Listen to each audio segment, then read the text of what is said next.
ഓട്ടുംഘട്ടനിലേക്ക് എല്ലാ പ്രേക്ഷകർക്കും സ്വാഗതം. എന്തായാലും ഈ തെരഞ്ഞെടുപ്പ് സമയത്ത് നമ്മൾ ഏറ്റവും കൂടുതൽ സംസാരിക്കുന്ന ഒരു വാക്ക് എന്ന് പറയുന്നത് ഡീൽ എന്നുള്ള വാക്കാണ്. അത് വി ഡി സതീശൻ തുടക്കമിട്ട ആ വാക്കാണ്. ആദ്യം പാലക്കാടാണ് ഈ ഡീൽ ആരോപണം ഉയർന്നത്, പിന്നീട് 10 മണ്ഡലങ്ങളിലുണ്ട് എന്നൊക്കെ പറയുന്നു. ഇന്നല്ല കുറച്ച് ദിവസങ്ങളായിട്ട് ഈ ഡീൽ എന്നുള്ള വാക്ക് തന്നെ തെരഞ്ഞെടുപ്പിന്റെ ഏറ്റവും പ്രധാനമായ വാക്കാകുന്നു. അത് ഇടതുപക്ഷത്തുള്ള നേതാക്കൾ കൂടി അത് അത്തരത്തിൽ ആരോപിക്കുന്നു ആ വാക്ക് എന്നുള്ളതാണ്. ഇന്നിപ്പോൾ വി ശിവൻകുട്ടി ഈ ഡീൽ ആരോപണം നേരെ തിരിച്ച് പ്രതിപക്ഷ നേതാവിലേക്ക് തിരിച്ചുവിട്ടിരിക്കുകയാണ്. അതിൽ പറയുന്നത് വട്ടിയൂർക്കാവ്, പറവൂർ, നേമം ഈ 3 മണ്ഡലങ്ങളിൽ ഇത്തരം ഡീലുണ്ട്. അതിന് ചുക്കാൻ പിടിക്കുന്നത്, അതിന് നേതൃത്വം നൽകുന്നത്, ഈ ഡീൽ ആരോപണം തുടങ്ങിവെച്ച വി ഡി സതീശൻ തന്നെയാണ് എന്നുള്ളതാണ് പറയുന്നത്. എന്തായാലും അതിന്റെ കണക്കുകളടക്കം വെച്ച് നമുക്ക് പരിശോധിക്കാം. ആസിഫിലേക്കാണ്. ആസിഫ്, കഴിഞ്ഞ ദിവസമൊക്കെ നമ്മൾ ഈ ഡീൽ എന്ന് പറയുമ്പോൾ വി ഡി സതീശൻ ഉന്നയിച്ച ഒരു വാക്ക് എന്നുള്ള രീതിയിലാണ്, അത്തരത്തിലാണ് പറഞ്ഞുകൊണ്ടിരുന്നത്. ഇന്നിപ്പോൾ വി ശിവൻകുട്ടി കൃത്യമായി പറയുന്നു, ഈ ഡീൽ നടത്തുന്നത്, അതിന്റെ ചുക്കാൻ പിടിക്കുന്നത്, നേതൃത്വം നൽകുന്നത് പ്രതിപക്ഷ നേതാവ് വി ഡി സതീശൻ തന്നെയാണ് എന്നുള്ളതാണ്. അത് വട്ടിയൂർക്കാവും പറവൂർ, നമ്മൾ നേമം, വട്ടിയൂർക്കാവ് മണ്ഡലങ്ങളൊക്കെ ഇങ്ങനെ പറയുമെങ്കിൽ ഇന്നിപ്പോൾ പറവൂർ എന്നുള്ള മണ്ഡലം കൂടി ആ ഒരു ചിത്രത്തിലേക്ക് വന്നിരിക്കുകയാണ്. അപ്പോൾ എന്താണ് വി ശിവൻകുട്ടി ഇക്കാര്യത്തിൽ ഇന്ന് ഉന്നയിച്ചിരിക്കുന്ന ആരോപണത്തിലെ ഒരു വസ്തുത? തീർച്ചയായും നേരത്തെ നിയമത്ത് ഉള്ള ആരോപണത്തിന് അപ്പുറത്തേക്ക് ഇപ്പോൾ വട്ടിയൂർക്കാവ്, പറവൂർ മണ്ഡലങ്ങൾ കൂടി CPM ഒരു ആരോപണമായി ഉന്നയിച്ചിട്ടുണ്ട് എന്നുള്ളതാണ്. അതിൽ CPM സംബന്ധിച്ചോളം CPM ഉന്നയിക്കുന്ന ആരോപണം എന്നതിൻ്റെ അപ്പുറത്തേക്ക് അത് നേരത്തെ തന്നെ അന്തരീക്ഷത്തിലുള്ള ഒരു ആരോപണമാണ്. പറവൂരുമായി ബന്ധപ്പെട്ട് നമുക്കറിയാം, RV ബാബു, ഹിന്ദു ഐക്യവേദിയുടെ നേതാവ്, അദ്ദേഹം കഴിഞ്ഞ കുറേ കാലങ്ങളായി വി ഡി സതീശനെതിരെ ആരോപണം ഉന്നയിക്കുന്നതാണ്. വി ഡി സതീശൻ അവരുടെ ഓഫീസിൽ ചെല്ലുകയും വോട്ട് ചെയ്യണമെന്ന് ആവശ്യപ്പെടുകയും ചെയ്തു.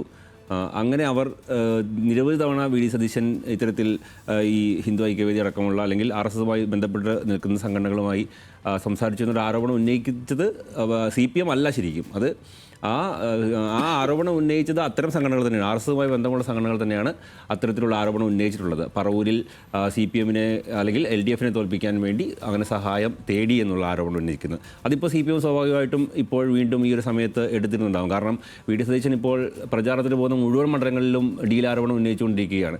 അതിൽ തന്നെ ഏറ്റവും പ്രധാനപ്പെട്ടത് BJP 3ാം സ്ഥാനത്ത് വളരെ കുറഞ്ഞ വോട്ടുകൾക്ക് നിൽക്കുന്ന മണ്ഡലങ്ങളിൽ പോലും അങ്ങനെ വി ഡി സതീശൻ ആരോപണം ഉന്നയിക്കുന്ന ഒരു സാഹചര്യമുണ്ട്. അപ്പോൾ നിയമത്തെ കാര്യത്തിലെടുത്ത നിയമത്ത് LDFും BJPയും തമ്മിൽ ഡീല് എന്ന് വി ഡി സതീശൻ ഉന്നയിക്കുന്നു. അതിൽ നമുക്കൊരു തമാശയായിട്ട് കാണാൻ കഴിയുള്ളൂ. കാരണം അവിടെ എപ്പോഴും കോൺഗ്രസിൻ്റെ വോട്ട് ബാങ്കിലാണ്, അല്ലെങ്കിൽ UDFൻ്റെ വോട്ട് ബാങ്കാണ് BJPയിലേക്ക് പോയിക്കൊണ്ടിരിക്കുന്ന ഒരു സാഹചര്യമുള്ളത്. അവിടെയും BJPയും CPMും തമ്മിൽ ഡീല് എന്നുള്ള ആരോപണം ഉന്നയിക്കുന്നത്. ഇപ്പോൾ വട്ടിയൂർക്കാവിലും അത്തരത്തിലുള്ളൊരു ആരോപണം ഇപ്പോൾ ഉന്നയിക്കുന്നതിലേക്ക് കാര്യങ്ങൾ എത്തിയിട്ടുണ്ട് LDFൻ്റെ ക്യാമ്പ്.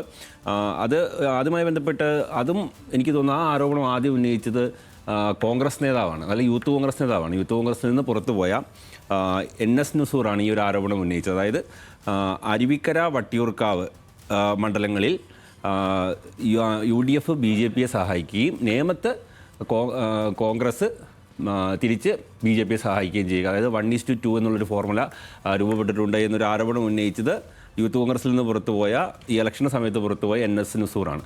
അതും ഒരുപക്ഷെ CPM ഏറ്റെടുത്ത് ആരോപിക്കുക എന്നുള്ളതാണ്. ഈ പറയുന്ന ആരോപണങ്ങളെല്ലാം ഒന്നുകിൽ RSS ഉന്നയിച്ച ആരോപണം, അല്ലെങ്കിൽ കോൺഗ്രസിൽ നിന്ന് പുറത്തുപോയ ആളുകളോ ഉന്നയിച്ച ആരോപണം മാത്രമാണ്. അത് 1:2 എന്നുള്ള ആരോപണം ഉന്നയിക്കപ്പെട്ടത് ഈ തൊട്ട് അടുത്ത ദിവസങ്ങളിലാണ്. അദ്ദേഹം പറഞ്ഞൊരു കാര്യം എന്ന് വെച്ചാൽ അരുവിക്കരയിലും വട്ടിയൂർക്കാവിലും നേരെ കോൺഗ്രസിനെ BJP സഹായിക്കും. ഇപ്പോൾ സ്വാഭാവികമായും ശ്രീലേഖയെ വിജയിപ്പിക്കുക എന്നുള്ളൊരു ബാധ്യതയൊന്നും ഇപ്പോൾ സത്യം പറഞ്ഞാൽ അവിടുത്തെ BJPക്ക് ഇല്ല എന്നുള്ളതാണ് വസ്തുത. BJPക്ക് പോലും ഇല്ല എന്നുള്ളതാണ് വസ്തുത.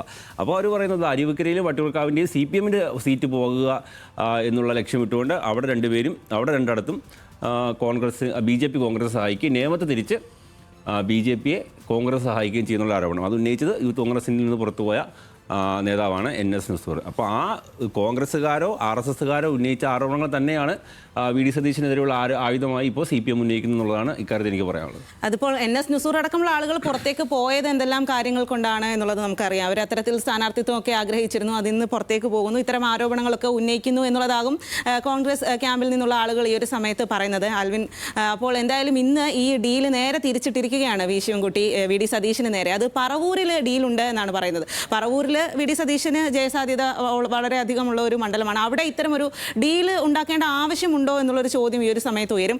പിന്നെ നേമത്തെ കാര്യം പറയുകയാണെങ്കിൽ, നേമത്താണെങ്കിലും വട്ടിയൂർക്കാവിലാണെങ്കിലും BJPക്ക് വലിയ വേരോട്ടമുള്ള സ്ഥലമാണ്. അവിടെ ഇത്തരത്തിൽ ഡീലുണ്ട് എന്ന് പറയുകയാണെങ്കിൽ അതിൽ നമുക്ക് വിശ്വസനീയമായ കുറച്ച് കാര്യങ്ങൾ കൂടി ഉണ്ട് എന്നുള്ള രീതിയിൽ കൂടി പറയേണ്ടി വരും. അപ്പോൾ ഈ വി ശിവൻകുട്ടി ഉന്നയിച്ച ഡീൽ ആരോപണത്തെ എങ്ങനെയാണ് നോക്കിക്കാണുന്നത്? അല്ല, അതാണ് എനിക്ക് ഒരു തരത്തിലും മനസ്സിലാകാതെ. വി ശിവൻകുട്ടി എന്ത് ലോജിക്കിന്റെ അടിസ്ഥാനത്തിലാണ് ഈ ഡീൽ ഉണ്ടാകുന്നത്? എന്ത് അടിസ്ഥാനം? ഞാൻ സതീശൻ പറഞ്ഞത് അവിടെ നിൽക്കട്ടെ. പ്രതിപക്ഷ നേതാവ് പറഞ്ഞ എന്താ? 5 മണ്ഡലങ്ങൾ അദ്ദേഹം എണ്ണി പറഞ്ഞു. പാലക്കാട്, ഏറ്റുമാനൂര്, റാന്നി, കോന്നി, മഞ്ചേശ്വരം. റാന്നി കോന്നിയൊക്കെ എന്താ അവസ്ഥ? അതായത് ചോദിക്കുന്നത്, റാന്നി പോലൊരു മണ്ഡലം അല്ലെങ്കിൽ കോന്നി പോലൊരു മണ്ഡലം, ശബരിമല വിഷയം ഏറ്റവും കൂടുതൽ ചർച്ചയായിരിക്കുന്ന മണ്ഡലം, അല്ല വിഷയങ്ങൾ. ഈ മണ്ഡലത്തിൽ എന്തുകൊണ്ട് BJP സ്ഥാനാർത്ഥിയില്ല? UDF സഹായിക്കാനായിരിക്കും. BJP സ്ഥാനാർത്ഥി ഇല്ലാതെ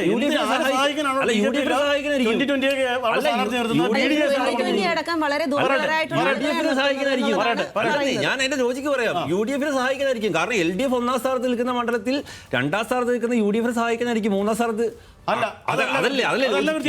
ലോജിക്ക്. ഞാൻ ചോദിക്കുന്നത്, LDF ഓൾറെഡി 1ാം സ്ഥാനത്ത് നിൽക്കുന്ന ഏറ്റുമാനൂർ മണ്ഡലം നമുക്കറിയാം ഏറ്റവും കൂടുതൽ ഈഴ വോട്ടുകളുള്ള മണ്ഡലമാണ്. BDS നമ്മുടെ സ്ഥാനാർത്ഥിയുടെ മുൻപ് നിന്ന് വലിയ തോതിൽ വോട്ട് പിടിച്ച മണ്ഡലമാണ്. അവിടെ എന്തുകൊണ്ടാണ് 2020 കൊണ്ട് കൊടുത്തിരിക്കുന്നത്? ചട്ടച്ചിഹ്നത്തിൽ 2020 മത്സരിക്കുന്നത് അവിടെ. അതൊക്കെ ഇത് ലോജിക്ക് ആർക്കാണ് മനസ്സിലാകുന്നത്? ലോജിക്കുണ്ട്. അവിടെ ആരാണ് സിറ്റിംഗ് MLA ഇത്തവണ ആരാ മത്സരിക്കുന്നത്? മണ്ഡലം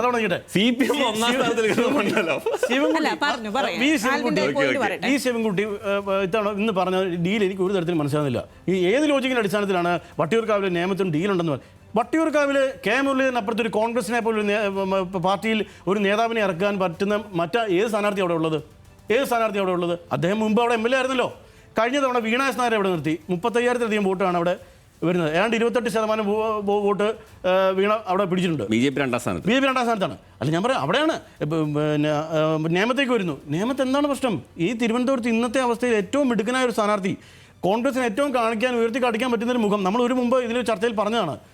ഈ അത്രത്തോളം മിടുക്കനായ ഒരു അതായത് ജി കാർത്തികൻ എന്ന ലെഗസിയുടെ മകൻ, അദ്ദേഹം അറിയപ്പെടുന്ന ഒരു കോൺഗ്രസ് നേതാവും വളരെ സ്വാധീനമായ മനുഷ്യനായിരുന്നില്ല. അദ്ദേഹത്തിൻ്റെ മകനെ പോലും മനുഷ്യൻ, അദ്ദേഹം വളരെ കൃത്യമായി MLA ആയി തെളിയിച്ചൊരു മനുഷ്യൻ, അദ്ദേഹം ഇത്തവണ കോർപ്പറേഷൻ തെരഞ്ഞെടുപ്പിൽ വളരെ മുന്നേറ്റം ഉണ്ടാക്കാൻ കോൺഗ്രസിനെ സഹായിച്ച ഒരാൾ എന്ന തരത്തിലാണ് അദ്ദേഹം നേരത്തെ മത്സരിക്കാൻ ഇറങ്ങിയിരിക്കുന്നത്. എന്തുകൊണ്ട് ശബരിനാഥനെ അരുവിക്കരയിൽ മത്സരിപ്പിക്കാതെ? അത് പാർട്ടിക്കുള്ളിലെ തീരുമാനം. അത് പാർട്ടിക്കുള്ളിലെ തീരുമാനം. അപ്പോൾ ഒരു കോൺഗ്രസ് തീരുമാനിക്കുന്ന സ്ഥാനാർത്ഥി എവിടെ വരണം എന്നുള്ളത് അത് കോൺഗ്രസ് പാർട്ടി തീരുമാനിക്കുന്നതാണ്. ആ സ്ഥാനാർത്ഥി അവിടെ മത്സരിക്കണം, ഈ സ്ഥാനാർത്ഥി അവിടെ മത്സരിക്കണം എന്നുള്ളത് ആ പാർട്ടിക്കുള്ളിൽ തീരുമാനിക്കുന്നത്. കഴിഞ്ഞ തദ്ദേശ ഒരു ലോജിക്ക്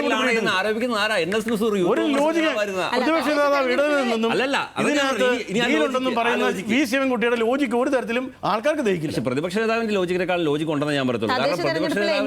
വലിയ മുന്നേറ്റം ഉണ്ടാക്കിയതാണ് നിയമത്ത്. അപ്പൊ അവിടെ അത്രയും ശക്തനായിട്ടുള്ള ഒരു സ്ഥാനാർത്ഥിയെ കൊണ്ടുവരണം. അപ്പം ശബരിനാഥനെ കൊണ്ട് അത് പുൾ ഓഫ് ചെയ്യാൻ പറ്റുമോ? രാജീവ് ചന്ദ്രശേഖരനെ പോലുള്ള ഒരാൾക്ക് എതിരെ മത്സരിക്കാനുള്ള ഒരു യോഗ്യതയുണ്ടോ ശബരിനാഥൻ എന്നുള്ളതാണ് എതിർ ക്യാമ്പിൽ നിന്നുള്ള ചോദ്യം.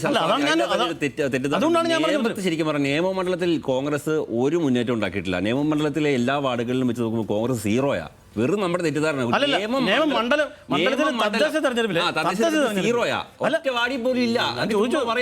ഞാൻ പറഞ്ഞല്ലോ, ഒറ്റവാടി പോലും കോൺഗ്രസ് ഇല്ല.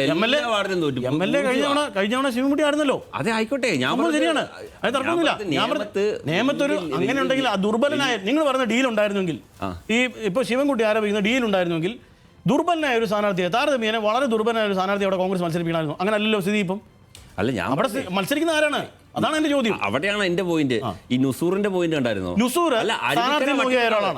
അരുവിക്കര വട്ടിയൂർക്കാവാണെങ്കിൽ 1:2 ആണെങ്കിൽ കറക്റ്റാ. നിയമത്ത് ശബരിനാഥൻ വരുമ്പോൾ ഈ പറയുന്ന 1:2 ഡീലാണെങ്കിൽ നിയമത്തേക്ക് ശബരിനാഥനെ മാറ്റിയാൽ അരുവിക്കര അല്ല ഡീലുണ്ടെന്ന് വരത്തില്ലേ? നുസൂറിനെ സംബന്ധിച്ചോളം അദ്ദേഹം പാർട്ടിക്ക് പുറത്തുപോയി. പിന്നെ അദ്ദേഹത്തിന് പല ആരോപണങ്ങളും ഉന്നയിക്കാൻ കഴിയും. അത് ഉന്നയിക്കാന്നുള്ളൂ. അതിന് എത്ര ചെവി കൊടുക്കണമെന്നുള്ളത് പാർട്ടി തീരുമാനിക്കും. പിന്നെ ഇനി ആയിക്കോട്ടെ. എന്നാ പിന്നെ ശിവൻകുട്ടിയുടെ വാക്കിന് ലോജിക്കില്ല എന്ന് പറയാണല്ലോ. അങ്ങനെയാണെങ്കിൽ സതീശന്റെ കോന്നി റാന്നി മാത്രം നമുക്ക് എടുക്കാം. കോന്നി റാന്നി നമ്മൾ ഒരു തവണ ചർച്ച ചെയ്ത വിഷയമാണ്.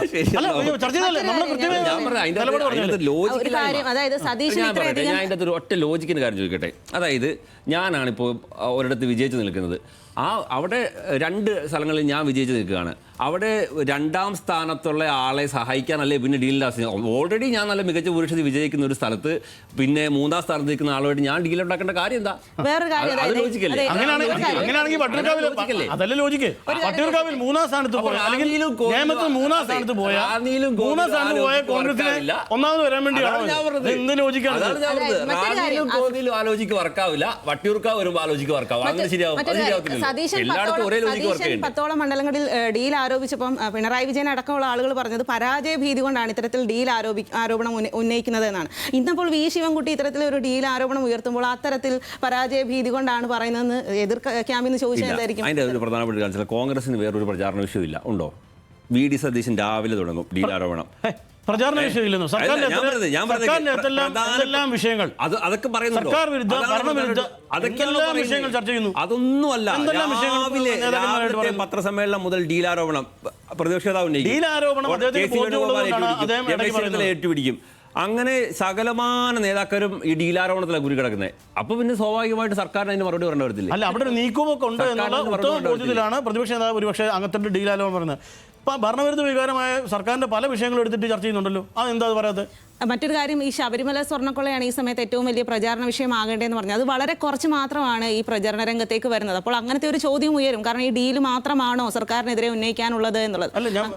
അങ്ങനത്തെ ചോദ്യം വരുമ്പോൾ എന്തായിരിക്കും UDF ക്യാമ്പിൽ നിന്നുള്ള ഒരു ഉത്തരം? അല്ല, ഇതിപ്പം നമുക്കറിയാവുന്നതുപോലെ തെരഞ്ഞെടുപ്പിന്റെ പ്രചാരണം എന്ന് പറയുന്നത് വളരെ ചുരുങ്ങിയ ദിവസങ്ങളായിരുന്നു. ഇനിയുള്ള ദിവസങ്ങൾ കിടക്കുകയാണ്, ഏതാണ്ട് ഒരാഴ്ച കൂടി കിടക്കുകയാണ്. ആ ഒരാഴ്ചയ്ക്ക് മേളിലുള്ള ദിവസങ്ങളിൽ ഉറപ്പായും ഇത്തരം വിഷയങ്ങൾ ചർച്ചയായി തന്നെ വരും. ജനത്തിനെ ഇത് പറഞ്ഞ് മനസ്സിലാക്കിച്ചാണല്ലോ വോട്ടിലേക്ക് നടക്കേണ്ടത്, വോട്ട് ചോദിക്കേണ്ടത്. നമ്മളുടെ അടക്കമുള്ള ചാനലുകളുടെ 1 മണിയിലെ ഫസ്റ്റ് വാർത്ത ഇപ്പം എന്താ? കഴിഞ്ഞ 5 ദിവസമായിട്ട് ഡീലാണ്. കാരണം പ്രധാനപ്പെട്ട ആരോപണമായിട്ട് പ്രധാനപ്പെട്ട ആരോപണം തന്നെയാണെന്നേ. അതാണെന്നേ. അത് പ്രതിപക്ഷ നേതാവ് പറഞ്ഞിട്ടുണ്ടെങ്കിൽ അത് കൃത്യമായിട്ട് അദ്ദേഹം കൃത്യമായ 10 മണ്ഡലങ്ങളുണ്ടെന്ന് പറഞ്ഞു. അതിൽ 5 എടുത്തു പറഞ്ഞു. ആ 5 എടുത്ത് നമ്മൾ നോക്കിയില്ലേ? നോക്കിയില്ലേ? അവിടെ അതാണ് ചോദിക്കുന്നത്. BJP നല്ല സ്ഥാനാർത്ഥിയെ നിർത്തേണ്ടടുത്ത് BJP വലിയ മുന്നേറ്റം ഉണ്ടാക്കുന്ന അവർ തന്നെ പറയുന്ന തെരഞ്ഞെടുപ്പിൽ എന്തുകൊണ്ട് ഇത്തരം ദുർബല പിന്നെ ഘടകകക്ഷികൾക്ക് അവരുടെ ഘടകകക്ഷികൾ NDA ഘടകകക്ഷികൾക്ക് കൊണ്ട് സീറ്റ് കൊടുത്തു? അതാണ് ചോദ്യം. അത് ആരെ സഹായിക്കാൻ എന്നതാണ് ചോദ്യം. അതാണ് ഞാൻ പറയുന്നത്. അവിടെ CPM ലോജിക്കാണ് ലോജിക്ക്. അതായത് ഓൾറെഡി 1ാം സ്ഥാനത്തുള്ള CPM തോൽപ്പിക്കാൻ വേണ്ടി 2ാം സ്ഥാനത്ത് നിൽക്കുന്ന കോൺഗ്രസുമായിട്ട് BJP ഡീലുണ്ടാക്കി. അതല്ലേ കുറച്ചുകൂടി ലോജിക്ക്? മുൻകാലങ്ങളിലൊക്കെ 1ാം സ്ഥാനത്ത് നിൽക്കുന്ന CPM തോൽപ്പിക്കാൻ വേണ്ടി 2ാം അതായത് CPM അങ്ങനെയാണെങ്കിൽ CPM ഉന്നയിക്കുന്ന ആരോപണം അതേ ലോജിക്കല്ലേ? CPM 1ാം സ്ഥാനത്ത് നിൽക്കുന്നു. അവിടെ 2ാം സ്ഥാനത്ത് നിൽക്കുന്ന കോൺഗ്രസിനെ വിജയിപ്പിക്കാൻ വേണ്ടി 3ാം സ്ഥാനത്ത് ദുർബല സ്ഥാനാർത്ഥി നിൽക്കുന്നു. അപ്പോൾ BJP കിട്ടിക്കൊണ്ടിരുന്ന അവിടെ കോൺഗ്രസിന് പോകുന്നു, അവിടെ CPM പരാജയപ്പെടുന്നു, അങ്ങനെ കോൺഗ്രസ് 1ാമത് കിട്ടുന്നു. അങ്ങനെയാണ് ലോജിക്ക്. അല്ല, അങ്ങനെയാണെങ്കിൽ ശിവൻകുട്ടി പറഞ്ഞ വട്ടിയൂർക്കാവ് അല്ല, ഞാൻ പറഞ്ഞത് എന്റെ ലോജിക്കല്ല. ഞാൻ പറഞ്ഞത് ആൽവി എന്താ പറയുന്നത്? ആൽവി പറയുന്നത് ശിവൻകുട്ടിയുടെ ലോജിക്കല്ല, പക്ഷേ VD സതീശന്റെ ലോജിക്കാണ്. അപ്പൊ ഞാൻ പറയുന്നത് അങ്ങനെയാണെങ്കിൽ 2 ലോജിക്കല്ല. അങ്ങനെ വരാൻ പറ്റുള്ളൂ. ഒരാൾ പറയുമ്പം ശിവൻകുട്ടി പറയുന്ന ഒരു മണ്ഡലത്തിന്റെ കാര്യം ലോജിക്കല്ല, പക്ഷേ VD സതീശൻ പറയുന്ന 5 മണ്ഡലത്തിന്റെ കാര്യം ലോജിക്കാണ്. അത് തെറ്റാണ് ഞാൻ പറയുന്നത്. ശരി. എന്തായാലും നമുക്ക് ഇത്തരം ഈ ചർച്ചകൾ തന്നെയാകും ഇനിയുള്ള ദിവസങ്ങളിൽ മുന്നോട്ട് പോകുക എന്നുള്ളതാണ്. നമ്മളിപ്പോൾ പറഞ്ഞതുപോലെ ഡീലാണ് ഈ ഒരു തെരഞ്ഞെടുപ്പ് സമയത്ത് ഏറ്റവും കൂടുതൽ ഉയർന്ന ചർച്ചാ വിഷയം എന്നുള്ളത്. അതിപ്പോൾ ശിവൻകുട്ടി കൂടി ഉന്നയിച്ചതോട് കൂടിയിട്ട് അത് കൂടുതൽ കാര്യങ്ങൾ ഗൗരവകരമാകും എന്നുള്ളതാണ്. എന്തായാലും ഇന്നത്തെ വോട്ടും കട്ടനും ഇവിടെ അവസാനിക്കുകയാണ്. ഇനി ഹൈ 5 കാണാം. നമസ്കാരം.